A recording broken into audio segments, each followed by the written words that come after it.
The Strengthening Communities podcast is brought to you by Access Services. Join us as we talk with Patrick Walsh and Eli Wenger from Martha's Choice, as well as Penny Johnson from HopeWorks. Welcome to our podcast today. Today we're going to be talking about hunger in the community and what's that about. And I think there's a lot of things that maybe people just at large or the public don't necessarily understand about the increasing issue of hunger in our communities. And so we're going to talk about that today. And then next month we'll do part 2 where we talk about homelessness and the impact that has on our community, particularly at this time of year when it's really cold. Let's start with you, Eli and Patrick. You guys are the directors over at Martha's Choice Pantry. Do you want to talk a little bit about sort of what that is? And then we'll get into sort of what you're seeing in the world of hunger and food insecurity. Sure. Martha's Choice Marketplace and Community Farm is a large pantry in Montgomery County. We serve large amount of families that come to us from all over the place. But I think, certainly in general, majority of a 10-mile radius here around Norristown. And our mission is to build community through access to healthy food. And we do that with a really broad team of volunteers from kind of all walks of life, both here and at the farm. As well as our staff and our community of partners, folks like yourself, Penny. Penny helped us, pilot some of our main inaugural programs back almost 10 years ago now. That's kind of scary to realize. So that's a little bit of a broad overview. Eli, would you add anything to that or? Yeah, I think. The way Martha's is set up, obviously we're a food pantry and this year we'll serve somewhere in the neighborhood of 1.8 million pounds of food to about 4,500 families, about 20,000 individuals, 8,000 children in our area. Obviously people come to us specifically for food, but within that is the ability to grow community. People get to know one another from very different backgrounds. People get to come together around food, both the guests that we serve and the volunteers that are part of our programs. And the goal there is not simply to feed people, although that is obviously the foremost goal, but also to kind of try to break down barriers that exist between people through not knowing one another, and coming together around food allows people to break down some of those walls, get to know each other, and form relationships and understanding in ways that really kind of, expose that myth on a certain kind of level and allow us to find commonality. Yeah. You guys, the numbers are pretty staggering to me, to the sort of the uninitiated perhaps, but have you seen, how's this been trending? I'm trying to remember what it was like to be on the outside of the world of a food pantry. I don't even think I knew about food pantries before coming into this job. Sadly, that's like embarrassing to admit. But the people who come to us for help are from a very broad spectrum of places. I mean, you might have somebody who is, working 1, 2, 3 jobs and still really struggling to make ends meet. You could have somebody who is currently working full time for the federal government and not getting paid at all. You could have also people who are dealing with dangerous levels of destitution and living outside and facing the elements. We're like this nexus point of so many places, so many different types of living situations and families and backgrounds. And I think there's a tremendous opportunity there to connect people and to help them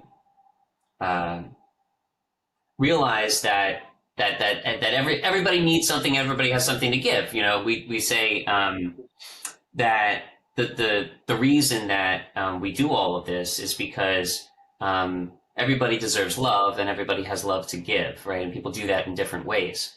So we try to have Martha's be a place where people can do that in a lot of different ways. I think, you mentioned, employees of the federal government, so, people who aren't, usually get paid and aren't getting paid. I think the issue of the SNAP benefits has sort of brought this been a sort of a lightning rod for conversation for lots of folks in the public, because of, the sudden need that people have. So there's this sort of a two-part question. The first is, how has that situation impacted you guys, in the most recent, last couple weeks or a month? Let's start there. Yeah, I mean, so this, Patrick and I talk about how, like, we were already in the midst of a very serious food crisis. The past 12 months at Martha's have been the busiest 12 months by far in the last 10 years. So we have a little chart of like the monthly numbers, and they're color coded in terms of how busy they are, and the last 12 months are just deep, dark red.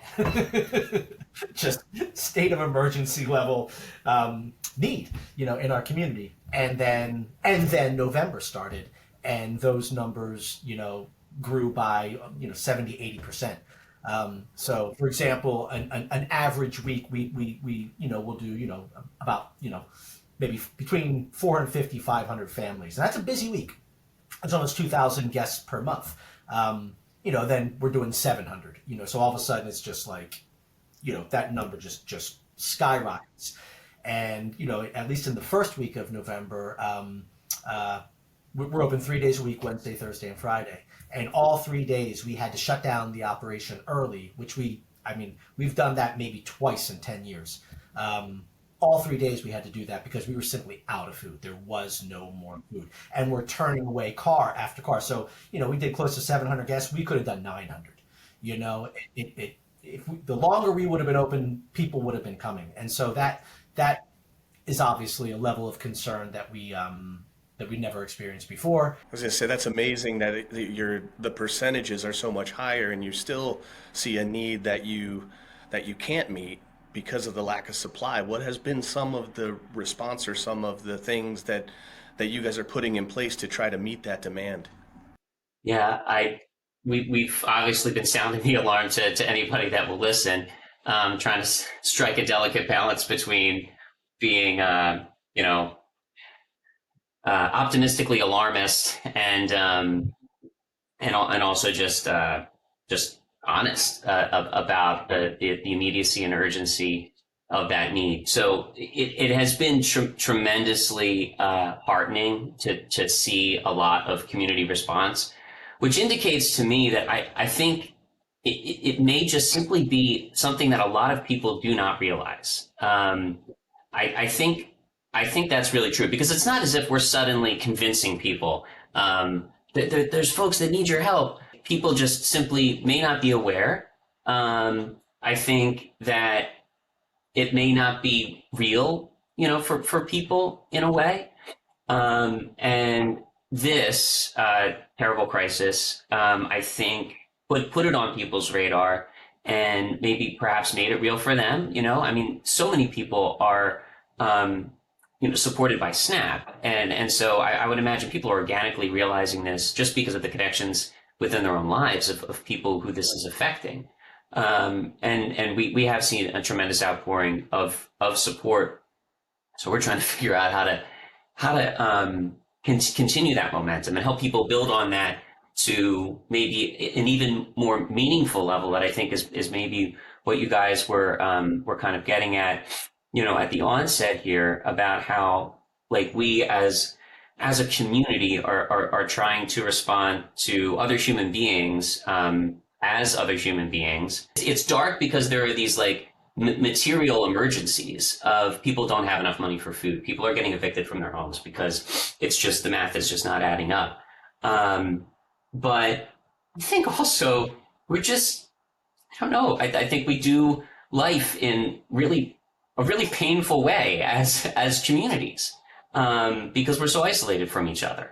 And you know, at the food pantry, it's actually a really great blessing. It's exhausting and it's crazy, but to be able to see the best in people so often, like to be able to come and see a place where people are like they're kind of opening their hearts to other people. It's very vulnerable to come and receive help, like because you hope that you will be received with dignity and love and respect, and you're not sure if you will. And it's also very vulnerable to give help, because you're dealing with people who you might not understand. You might have questions. You might be afraid. I don't know, whatever it is. Both of those things are places where people are kind of opening up their hearts in a vulnerable way, and connecting in that way is really beautiful. And I think it's a deep feeling that people need. Yeah, you've said it a couple different ways, but I'm really struck by this idea that it's relief, and we need to give relief to folks, but it's beyond transactional. Like people could come and get a thing, and it's so fundamental and visceral. I need food, but really, you guys are trying to be a hub where people are connected.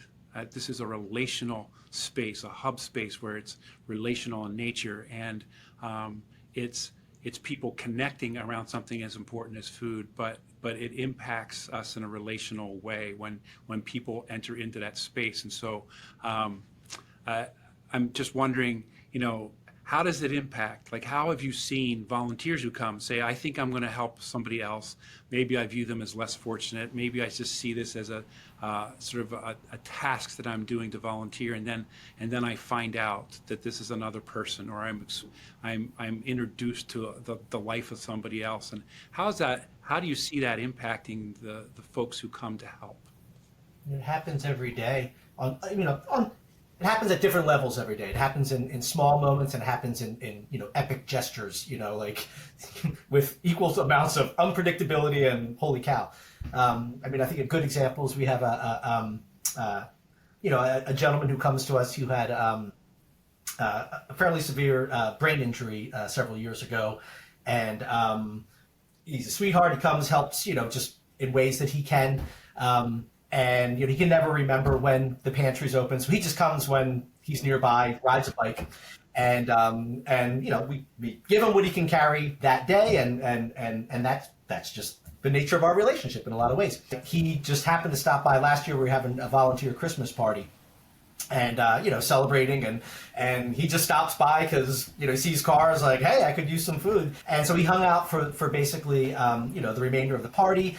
Through that hanging out, it was learned that he was again living in the woods. This is, December, so we're talking about very cold. So one of our volunteers, put him up for a week at a nearby kind of like hotel.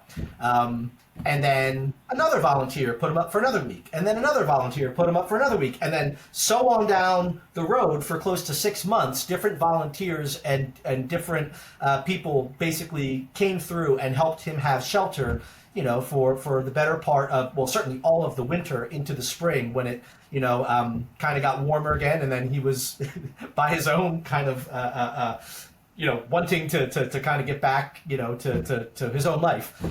But we got him through the winter. And that was just volunteers stepping up, seeing someone that they recognized as being a frequent guest, but also then learning more about the story and going to the next level of helping take care of him. And things like that happen, I don't know, on a fairly regular basis, again, in small and epic ways that really change people's lives. And it starts, I think, on some kind of level with having a relationship with the person, seeing that person as part of your community, seeing that person as the same as you on so many different levels, and then realizing that there's something you can do to better their lives.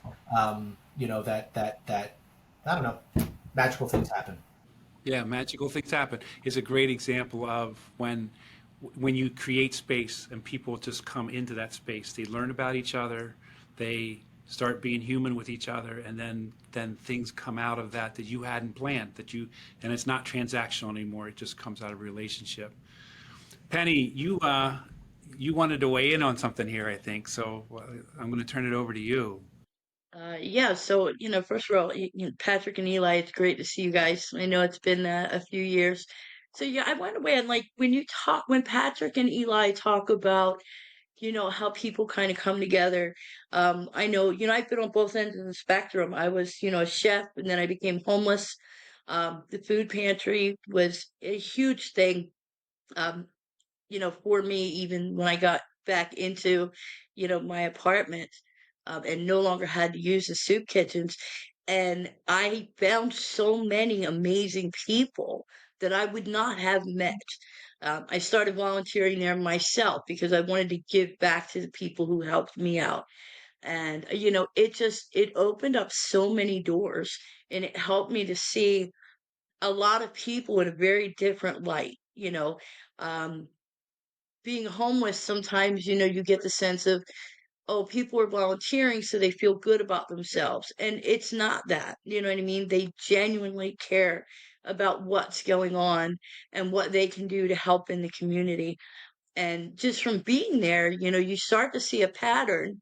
And I know we're going to get into it more a little bit later, but you see a pattern of people wanting specific things.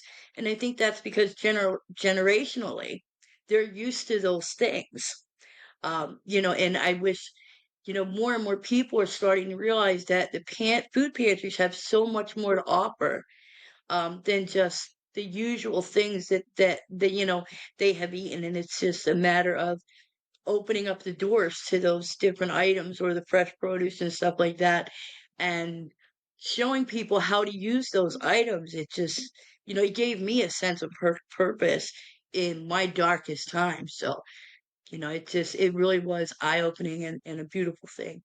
Penny, I want to I want to follow up with that too. When you and I first met, and I don't remember exactly when that was, but you had experienced being unhoused for a while, and then you were also we were talking about food, specifically like how do you find food when you're living outside?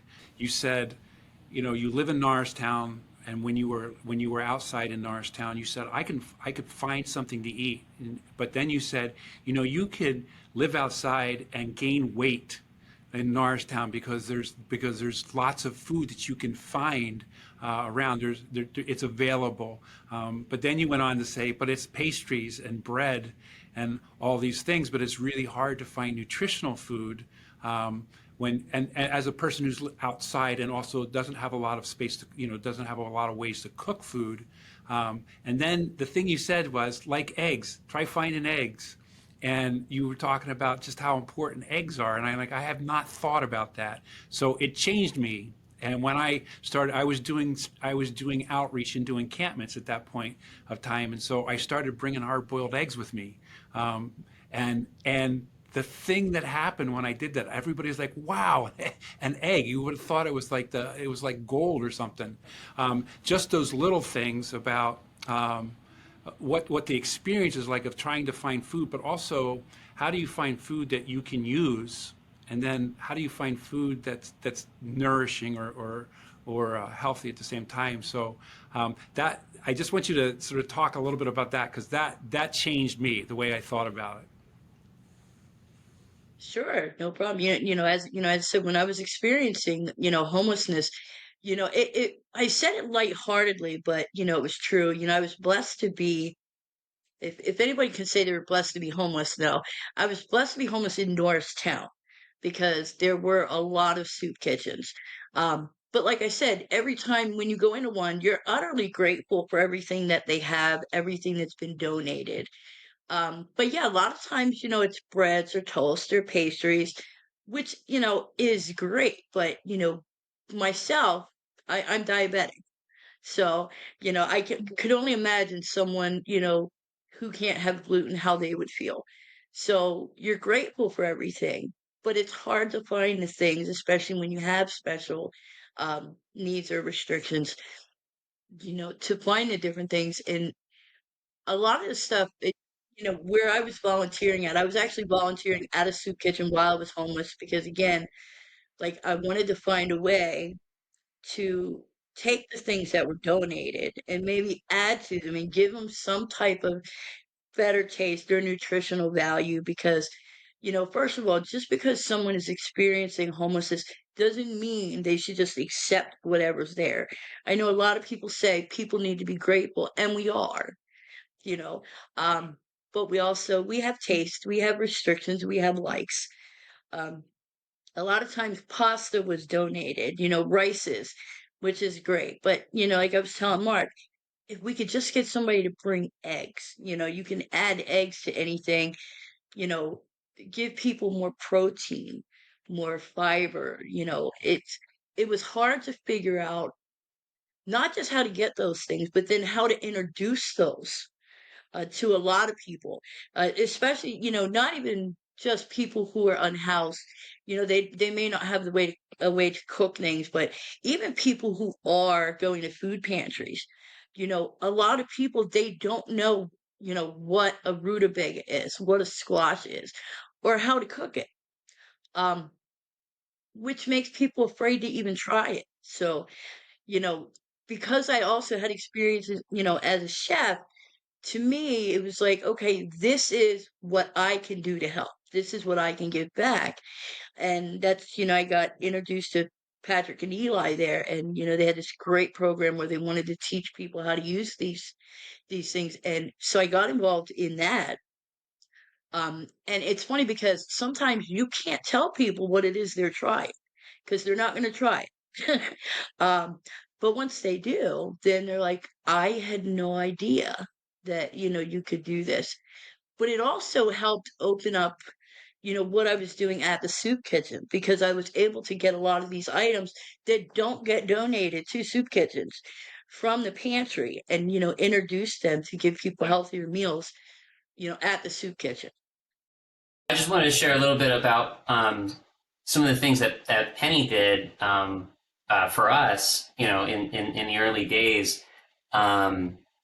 The biggest job was leading our little co-op of 15 families that would come to the food pantry. And the idea was that they'd be able to run their own opening, which we thought was a really cool idea because it's ownership over what's happening.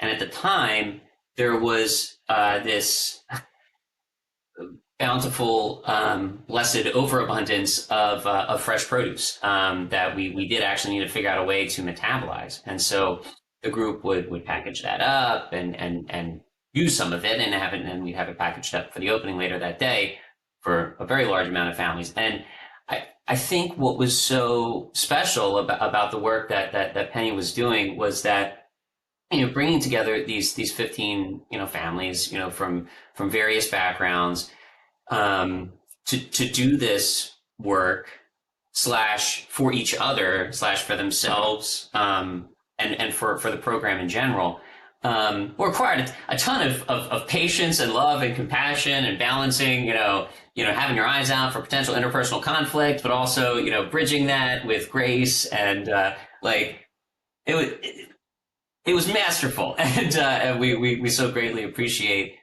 that work that she was doing, because I think that even in spite of, or maybe even because of the times that we struck out, we just couldn't quite bridge a gap, or what have you. This constant wellspring of love and care, and seeing people as friends with names, that transforms everybody involved, right? The receiver of that is transformed. You're transformed. It's the actual work, I think, of helping to nourish each other, on a deeper level, which is, I think, absolutely necessary. It's like to use a farm metaphor. It's like, we could just shove tons of fertilizer into the ground and then just extract it violently every single year, or for probably a little bit more initial investment, but a lot more care and attention and almost like tenderness and patience, we could cultivate soil that is alive. And I think that's what, a community that is nourished with care and attention and seeing people as people is like that's a soil that's alive. I have a quote I'll end with this little digression, but I want to read it to you. It's so important to me that I have it on the wall. It says, "Do not depend on the hope of results. You may have to face the fact that your work will be apparently worthless and even achieve no result at all, if not perhaps results opposite to what you expect. As you get used to this idea, you start more and more to concentrate not on the results, but on the value, the rightness, the truth of the work itself. You gradually struggle less and less for an idea and more for specific people. In the end, it's the reality of personal relationship that saves everything." And that's, as we've been doing these podcasts, the thing that occurs to me is, we speak with a lot of people who are very proximate to the work in the community. And I think of the different places where I've been proximate in my work and the purpose that I've found in that. And you're right, it's humans helping humans, and putting a name to the person you see, like, because it's so striking to me that we're all in the same community, but we're not proximate to each other when it comes to meeting needs. So you're finding the door opens up due to hunger, but you're not just solving the hunger problem. You're solving a whole person. You're helping someone through your own experience and through understanding what good support has looked like for you, and also saying, I believe in this person, I see the best in this person, and I want to, and understanding the vulnerability that it takes for someone to come there. And I think as we're doing these, and I think all of us would probably admit, due to our work, however we found our way here, we're very fortunate to be proximate. And there might be somebody listening who's not proximate right now, and maybe sees someone who might be in need, but they don't know a name. They don't have the door that's going to open up to that conversation. And I know, Patrick, you mentioned that before you got started with this work, you hadn't been involved in food pantries before, or understood what that was like. So what kind of advice would you have to people, just a community member, your neighbor, uncle, cousin, whoever, who was looking to get more proximate, whether it was in this capacity or some other way, just to give back to their neighbor, or to be more proximate to the people around them, to help kind of bring a blanket of support around their folks? I mean, ultimately, an analogy that I always come back to is when the Eagles win or whatever it is, it's amazing how everyone on the street is your best friend. You just walk down the streets, and all the people that on any other day of the week you're ignoring, or you're walking past, or may even be a nuisance to you on some kind of level. All of a sudden the Eagles win, and you're hugging them, and you're all on the same side, amazingly, in that moment. And so the ability to be on the same side of people is obviously very real, and we're all capable of doing it. But to Patrick's point, it requires a vulnerability of going to a place where you let the community into you. You know what I mean? And that it's a risky place to be, because now you have to deal with yourself. Now you have to deal with your bias. Now you have to deal with your judgment. Now you have to deal with all the things that you're not necessarily at peace within yourself with, and you're projecting on other people, or they on some kind of level represent to you, or whatever. All the big things that are in your own kind of self. That when you're going into working with people that are very different from you, that are maybe struggling, all that kind of thing, you now have to engage with that part of you. And so it's a tough place, but when the right situation presents itself, and I think something like a food pantry is that kind of situation, where you enter in and you are now in the midst of all these different kind of people that resemble all these different things about yourself and all that kind of stuff, happens slowly over time. It's a slow burn that you slowly start to come around to what you're going through, what they're going through. And again, to go back to that earlier thing, you start to see the commonality. You start to see like, wait, these are people just like me, man. They're going through things just like me. And then you start to share inside jokes. And so now that you share inside jokes just like me, you start to bridge that gap between all the things that you keep within yourself and that you separate into the rest of the world. Those things start to mingle. And it's, I think initially maybe a little bit of a whoo, that's like hot sauce. Like, whoo, I didn't see that coming. But once you acquire a taste for it, it's like, wow, this makes everything better. That now I'm in touch with this part of myself. I'm in touch with these people. Like I'm a broader person. I'm a wider person. I'm a deeper person. Those things happen in a very, very magical way. And Patrick and I always talk about how on a daily basis, we are on some kind of level transformed by the people around us. And that's not like, I think to Penny's point, it's not like, they're like, oh, look at these people suffering and I'm doing so much better. And that's what makes me feel good about this. No, it's not that. It's the broadening of self. It's the engaging with self through others. It's the engaging of others through self that widens you, that deepens you, that broadens you. And now you are a richer human as a result. And that's where I think this change of self and transformation occurs that is tremendously beautiful and is also, I think, on a certain level, permanent. Once you open that door, the door is open now. Like you can no longer pretend that door isn't there, and I think it grows within you from that point on. So inspiring to think that we're all just one Eagles Super Bowl win away from transcendent oneness. That's very heartening. But really, I think that it's a positive feedback loop. Once someone receives kindness or feels seen or cared about in some type of way, right? Like that, there's like an immediate ability, to then respond in kind. Like that's a very real thing. Like that's not just like, something that, a nice thing to think about, but like, it's very real, people receive that gift from somebody else and kind of like compelled to give it out again. I think that's awesome. At least that's what I get to see. Yeah, I think at times, I think people are looking at the relationship as a giver of help and a receiver of help, when in fact, it is just a relationship where you're both in a reciprocal process of giving and receiving. And then you're just engaged in this thing, which is just life. And it doesn't become this, I'm here showing up to help you or you're showing up. You find yourself like, oh, I really hope I run into this person today. I hope I get to see, and I've said, and it's usually come on like post podcast because I get a little more free and loose, but I'm like, I probably gained so much more than any of the people I've been trying to support. Like I think of what that's done for me, but also I just like to think that I'm more engaged with different parts of my community, and I'm so thankful that I'm introduced to people in different ways.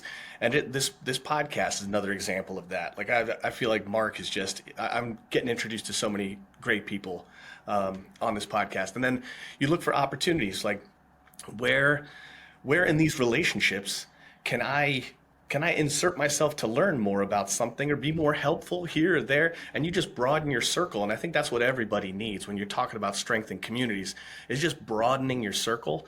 Everybody's got something to offer, something to bring to the table. And it's so nice when you see, like hearing Penny say she was fortunate to be homeless in Norristown. And I'm like, damn it, that inspires me. Like, I'm not doing enough. I'm complaining about I didn't have good coffee like last week. And I got to put some things in perspective here. So that it's so inspiring. It's awesome. We talk about authentic relationships, and what I think we mean by that is there's the initial relationship of a person that comes to you for the first time and how you perceive them and how they perceive you and all that kind of stuff. But over time, the relationship starts to be like actually just like, kind of to what you were saying, like you're looking forward to seeing this person, not because of what they represent. you know what I mean, or anything like that, because of who they are. But it's based on knowing each other and not some abstract either judgment or how we kind of are represented within our community, but who we actually are, you know, and you get to know each other on that level, and that's where we can really connect. It's those Giants fans you don't want to see, Eli. That's what you're really saying, right? So yeah, I was just gonna say, Tyler, back to, when you say it's a relationship, it truly is. And I think the hardest part for anyone, is being able to show their vulnerability. But that's key to opening up a relationship with people. They come in, if people are struggling, they come in, they automatically, they're either feeling embarrassed or ashamed. They assume that, people around them are going to judge them. So sometimes you have to open up your own vulnerability and, make that person realize that, hey, I get it. I understand where you're coming from. That vulnerability is what opens up those doors to relationships, and not just relationships, but I think the thing that I love the most, like when Patrick was talking about the 15 different families, we all came together to this thing. Not only were we trying to help the pantry, by volunteering and doing this, but we started merging cultures, which was a beautiful thing. So, now you're taking, just when it comes to food, you're taking food and recipes that you're used to and you're merging it with this other culture. And it's just, diversity is what makes humanity possible, in my opinion. If you're not capable of opening yourself up to diversity, then you're not going to be able to open up relationships with people. So I know, Eli was, talking about too, sometimes there's a certain person that you can't wait to see. So obviously we don't mention names, but one in particular for me was a much elderly gentleman who was part of the coup. And I know a lot of times, even Patrick Eli, oh, it's such and such here. Yeah. I love to see him because the second he walked in the door, I would start cracking jokes. You know what I mean? And he was just such a different person when once he walked through those doors and we started joking with each other. He became a very pleasant person rather than, a very older gentleman who was difficult to be around. So it's all about connecting with people and finding what brings out the best in them. And I think a lot of times I learn more about myself even from, connecting with other people. So it really is, it's just a beautiful thing, to be able to be in a space where you can be vulnerable and help others to be vulnerable as well.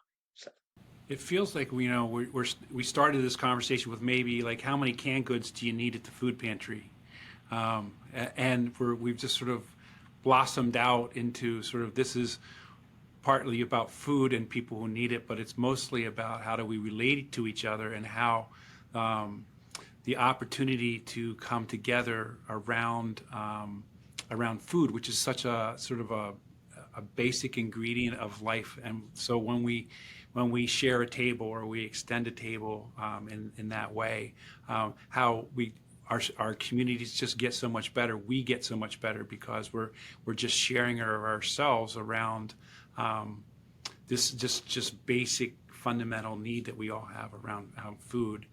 But it's not just being fed, it's how do we share food. And so this has been a really, I think a conversation right along the lines of what we want to promote in the community is how do we come together? How do we get stronger together by just looking out for each other and maybe discovering things about ourselves that we hadn't really thought of before. I just want to shift a little bit in just for a minute or two to food itself. I mean, you guys at Martha's also have a garden, and Patrick, you were using the metaphor of growing things, and so I just wanted to a couple of things that maybe people don't think about, but are just striking statistics for me. One is that the average distance that a meal travels to get onto our plate is 1,500 miles. And so it just we get food from all sorts of places because we can, because there's transportation and there's refrigeration and all that. But it takes away a little bit from just our connection to food that comes from our local space. And then the other statistic that strikes me is that we throw away 40% of our food. And so it just feels like when you think about all of this from the food's point of view, like there's food that doesn't go where it needs to go, and there's food that gets thrown out. And sort of what thoughts do you guys have around how maybe as a member of the public I can just be a little bit more aware, or shift my thinking about my relationship to food a little bit that helps that, and then maybe helps you guys at a pantry?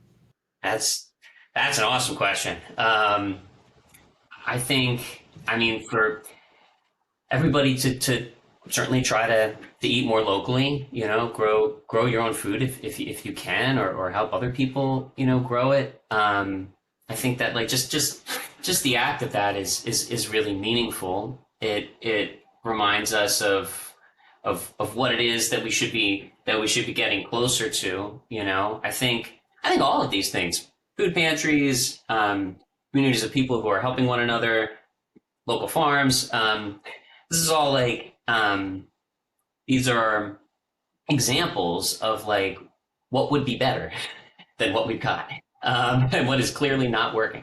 And so by participating in those things, first of all, they're just fun to participate in.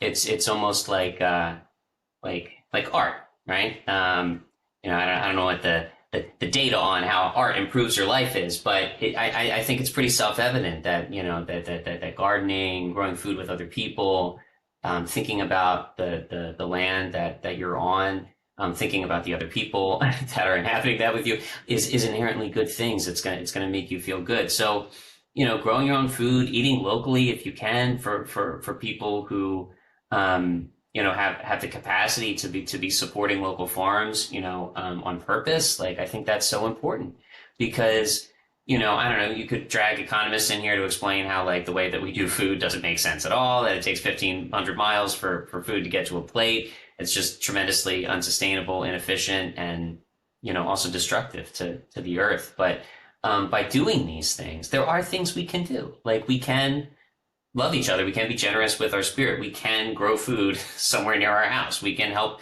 people that are doing that. There are actually a lot of farms that are growing food for food pantries. There are quite a few in the immediate area. Anybody could get involved in volunteering it and helping at those. Those are all things that people could begin doing, immediately. Thank you guys so much for joining us and talking us through that. Mike, any last shots there? Anything else to say? No, it occurred to me, like I'm thinking, and kind of when we were talking about the food itself and whether it's, getting food that's nourishing, and Penny talked about eggs, and I think a lot of people, especially myself with not a lot of experience with food pantries, I would think that things that should be donated would be things with a longer shelf life, right? Like, which are those things that generally aren't very nourishing. So I think what sounds like also an important message is, because the need is so high, I would imagine there's a quick turnaround on fresh foods and things like that. Is that the case? Is that accurate, that you're looking for donations of fresh fruits, vegetables, perishables, things like that? Absolutely. I mean, meat frozen is helpful, right? To have it frozen and not refrigerated. But essentially, all the food, it's like the tide. All the food comes in and then all the food goes out, and that happens very quickly. So it is a very quick turnaround, and we welcome donations of frozen meat that are within date and everything. So absolutely, that can be very helpful. Asking folks for money is not always the easiest thing, but we can purchase things at costs that, you can go buy a chicken breast and make a donation. That's great. But we could probably purchase 10 for the price of the one that you purchase, and feed 10 additional people. So that is something where an actual financial donation can be something that really does have a much more impactful kind of result. But that's helpful to know that your contribution can go farther if you give money and let you guys just figure out what you need in that day. Penny, what else do you have to say here? So I was gonna say too, like, I tell people here that, they a lot of times they do donate non-perishables to food pantries. And I tell them before you donate something, put it in your hand. Think about, how do you make this at home? Is this going to be something that somebody can just use? Like, if you have a box of macaroni and cheese you're going to donate, think, what else is that person going to need to make that a meal, and try to donate those things together. A lot of times people donate like hamburger helper, and it's just like, wow, thank you. There's all these other ingredients that are necessary. Just the box won't succeed, I wanted to say one other last answer to your question, Mark, about like what could people do, is kind of like Mike was saying, to get proximal to other people. Figure out some way to do that, either whether it's volunteering or going and listening. Figure out some way you can help, or just opening up your eyes as you move through your community, to see need, and to be open to to getting to know people. I mean, I think that's also super key. Yeah. Well, next month we're going to continue in part 2, where we talk about the situation of housing and homelessness, and how that's also one of those spaces where there's a lot of need. It's become a crisis in our communities, and how there's lots of things that we can do as a community to work towards solutions when we do that together. So thank you guys for being with us today.